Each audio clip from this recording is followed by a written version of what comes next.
So again, Mars-based nakshatras, Mrigashira, Chitra, and Dhanishta, are all based on coveting the most precious objects of the material plane.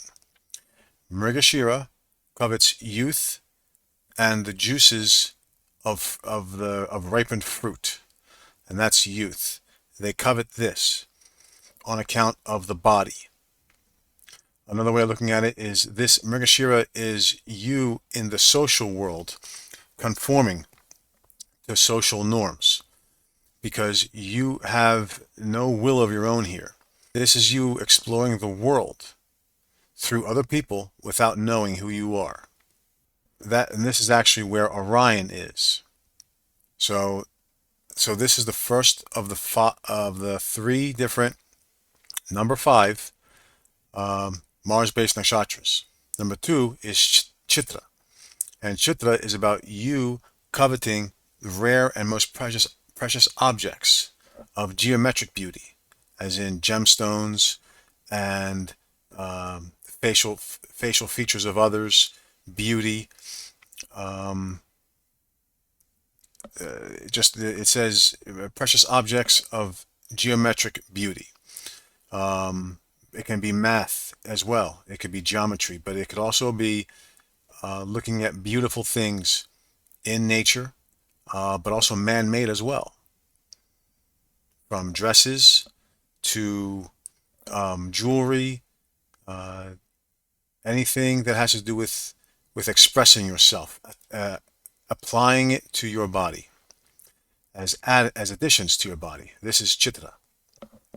Meanwhile, Dhanishta is the Martian drive to covet visibility and social power. This is Dhanishta. Social power. For context, I'm going to give you these two videos here. Dhanishta Nakshatra by Pai Team, and then Dhanishta Nakshatra, the Indelible. This one, Dhanishta Nakshatra by Pai's Team, is on Dr. Arjun Pai, and this Dhanishta Nakshatra, the Indelible, with John Travolta in Greece, Danny Zuko, is going to be by Dercio Lichuka. I hope I didn't butcher his name. He's a very good content creator. So I'm going to give you these two examples. First, I'm going to give you a little background on Dhanishta. All right, Dhanishta Nakshatra. Here you have drums, drum. Here you have a weird-looking drum, which I'll explain to you in a little bit. I'll show you a little bit where this is. Here you have a flute, more drums. Here is the dolphin playing drums. I was looking for this actually. That's pretty cool. Dhanishta Nakshatra. All right, a whole bunch of Dhanishta down here. People having fun with it. So what kind of drum are they talking about? It's a special kind of drum. It's called the hand drum, but I don't know what it's called offhand. But this demonstration will show you. Down here in the middle of their conversation, he's going to come in and surprise them with playing the drum. Associated with Mars. We have, there you are.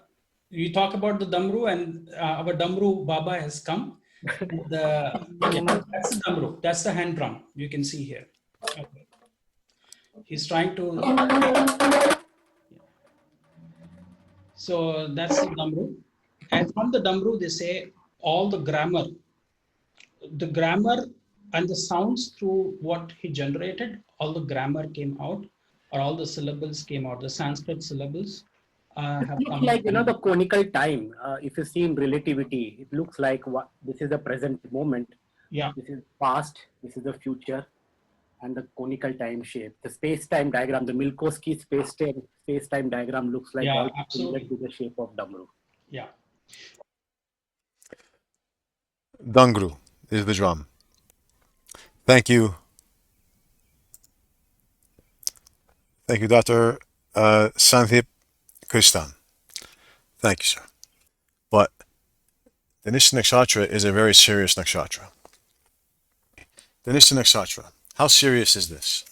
Well, I have a family member who I've been having a hard time trying to figure him out, but he has heavy Dhanishta Nakshatra in him. He has heavy Dhanishta Aquarius qualities in him. Okay, whereas Dhanishta in Capricorn, it has the energy of the cardinal push for what they need to do for actual participating in the drumbeat of leadership of the group, of the gang. Whereas here there is no gang. The world is fixed, and you're trying to be that person. In Dhanishta of Aquarius, the person, the native, they call it in Jyotish, the native, who is the person born with this, needs their time alone. They want to create what this side creates but can't, because the energy flows in Capricorn because it's cardinal, whereas the energy is steady and fixed here, and it's not moving, but they are moving. And here they have to live with what is created. Here they can create, but here, where the sacrifice is, this is the star of sacrifice. This is what it truly means.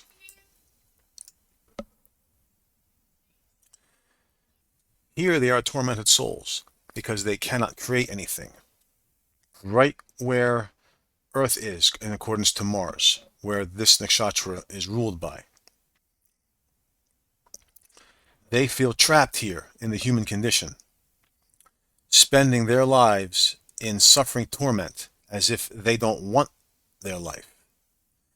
They can't solidify their deeds with their reality. I'm going to keep my cursor here so you understand. This is where Earth is. They are tormented souls here because they keep trying, but nothing works for them. They feel trapped in this human condition, spending their lives in suffering torment as if they don't want it. They can't solidify their deeds with the reality they want to create. And this is the nakshatra this is the nakshatra where all the connections do come in. The flowing water. This side is the stiff rules. That's what this sign here means. This is the established order. And Deneb Algeti is you sacrificing yourself under the shoulder of this man holding this, where the rules are. Shatabishak is the other side of him, the right side, where he's giving everything to you. Whereas here, he's not giving anything to you yet. This here, the nakshatra is Shatabishak. This is called the 100 stars, the 100 doctors, the 100 healers. It doesn't mean that. It means the 100 unions, the 100 connections. I have Jupiter here. This is where, and Jupiter's expansion. When this activated in me, information just slowly, but in the course of my time where Jupiter is active, it just kept coming in, where once I think I know something, I'm introduced to more stuff, and it's the fact where I think I'm 90% sure I'm 95% sure that I'm complete and I know everything. Oh no. I'll learn something else, I'll be introduced to something else, and I'll go back to 50%, if not 30%. There is so much more than what I found out. And ladies and gentlemen, whatever you know, I can assure you, there is so much more for you to learn just by learning this zodiac by the Vedic system, by Levet's and the alchemical system. you can discipline yourself with Saturn, with Levet's way of just coming in and going and doing what you have to do and going out. But there is just so much that even she'll admit she doesn't know. But without her, none of this would have been me. It would have been possible for me. I'm telling you that right now. Every person you meet, and she is one of my gurus. One I've never met personally, but other people I've met 3 other gurus besides her in my lifetime. A guru is someone who is not your personal parent, but someone who becomes that, like a father figure you never had, a teacher, someone who you learn from. You feel as if this person has lived the life that you want to know about. That is becomes your guru. I'm telling you, learn the Vedic system. Just Dhanishta alone.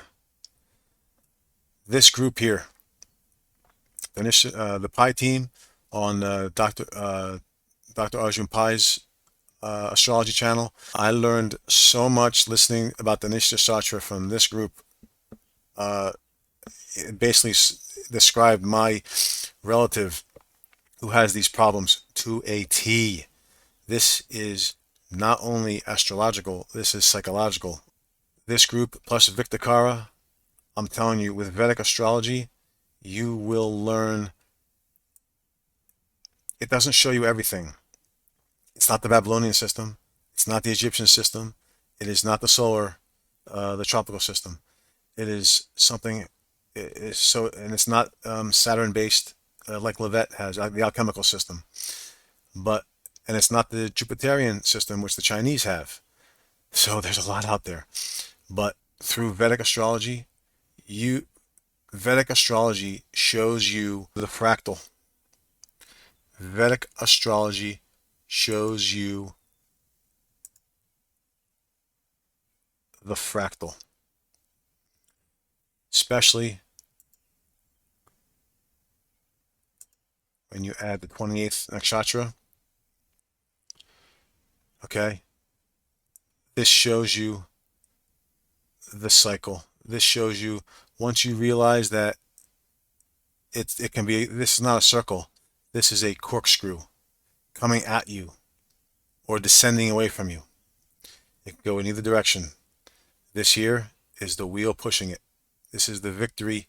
This is the turnstile. This is the little gear pushing the entire system in this direction. Actually, if I go this way, for it to go this way. This, through Vedic astrology, you see the fractal. Like, for instance, here. I'll show you what they say here. This nakshatra, even to the point where the activities that we choose to do under it are actions that require proper posturing of character. And it literally rules the back. I mean, the back is what allows us to have the spine erect and sit up straight like a yogi. And I believe Dr. Pai was speaking earlier about antelopes and deer. And, you know, Lord Vayu is on an antelope. And so control of prana, control of that prana comes through the deer or the antelope. That's why you see Lord Shiva with it. It can be either a symbol of Soma or a Vayu. And you have to determine whether it's an antelope or a deer. And so if it's a deer, it's Soma. If it's an antelope, it's Vayu. And that's control of prana.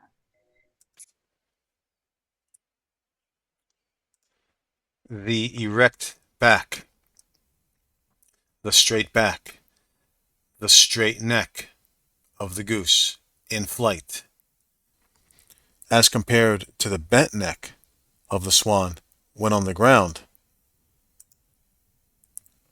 as if when feeding, and that's not spiritual. That's the symbolism.